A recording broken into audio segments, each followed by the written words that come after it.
आदिकाल से ही गिद्धों का हमारे इकोसिस्टम में महत्वपूर्ण स्थान रहा है। गिद्ध हमें देखने में अच्छे नहीं लगते थे, लेकिन वह प्रकृति के द्वारा बनाए गए इकोसिस्टम को बैलेंस करने में इनकी महत्वपूर्ण भूमिका थी। पक्षी वैज्ञानिकों के अनुसार पृथ्वी के सभी भागों में गिद्धों की संख्या स्थिर बनी हुई थी, लेकिन लगभग 10-15 वर्ष पहले से दक्षिण पूर्वी एशियाई देशों में इनकी संख्या में काफ़ी तेजी से गिरावट हुई है। आजकल ऐसी सिचुएशन है कि हम चाह कर भी गिद्धों को नहीं देख सकते। यह अनुमान लगाया गया है कि सन 1992 से पहले आज तक इनकी संख्या में 99% गिरावट आई है। कुछ वर्षों पहले प्राय हर जगह पर जहां किसी पशु का शरीर मरा हुआ पड़ा रहता था, वहां जानवरों के मरे हुए शरीर को गिद्ध खाते हुए आसानी से देखा जा सकते थे।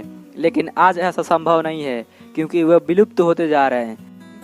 गिद्धों के ना होने के कारण पशुओं के मरे हुए शरीर ऐसे ही पड़े रहते हैं और वायुमंडल में दुर्गंध और प्रदूषण फैलाते रहते हैं, जिसके कारण हमें कई बीमारियों का सामना करना पड़ता है।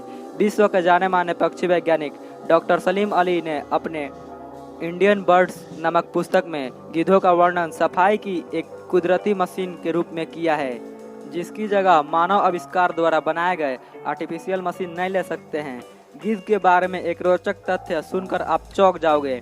फैक्ट यह है कि एक गिद्ध का एक समूह एक मरे हुए सांड को मात्र 30 मिनट में साफ कर सकता है। हम कुदरत द्वारा बनाए गए एक अद्भुत चीज गिद्धों को हमने खो दिया है।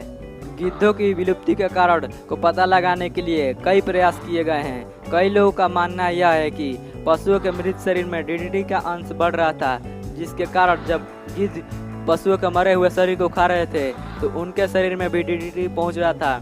इस डीडीटी के कारण अंडों की स्ट्रक्चर में कुछ इस प्रकार की बदलाव आई, जिसके कारण अंडे टूट रहे थे। इस थ्योरी को बाद में गलत साबित कर दिया गया, क्योंकि और किसी भी पक्षी में ऐसा नहीं देखा गया। कुछ विशेषज्ञों का मानना है कि गिद्धों पर किसी वायरस का आक्रमण हो गया है, जिसके कारण वे सुस्त हो जाते हैं।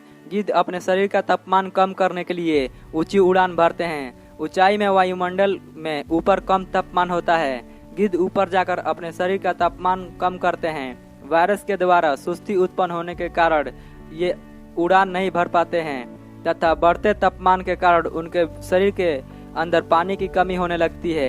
इससे यूरिक एसिड के सफेद कण उनके हृदय, लीवर और किडनी में जम जाती है, जिसके कारण उनकी मृत्यु हो जाती है। एक रिसर्च के द्वारा यह प्रूव हो चुका है कि पशु चिकित्सा में बुखार, सूजन एवं दर्द आदि को ठीक करने के लिए उपयोग की जाने वाली दवा डाइक्लोरोफेनेक गिद्धों के संख्या के कमी के लिए जिम्मेदार है। किसी पालतू पशु का उपचार डाइक्लोरोफेनेक द्वारा किया जाए और उसके बाद उस पशु की जल्द ही मृत्यु हो जाती है और उस पशु के मरे हुए शरीर को गिद्ध खा लेता है, तो उसके शरीर के अंदर डाइक्लोरोफेनेक नामक दवाई चली जाती है, जिसके कारण उसके शरीर को हानिकारक प्रभाव होता है। डाइक्लोरोफेनेक मुख्यतः गिद्ध के गुर्दे में गाउट नामक बीमारी पैदा करता है, जो गिद्धों के लिए खतरनाक बीमारी होती है।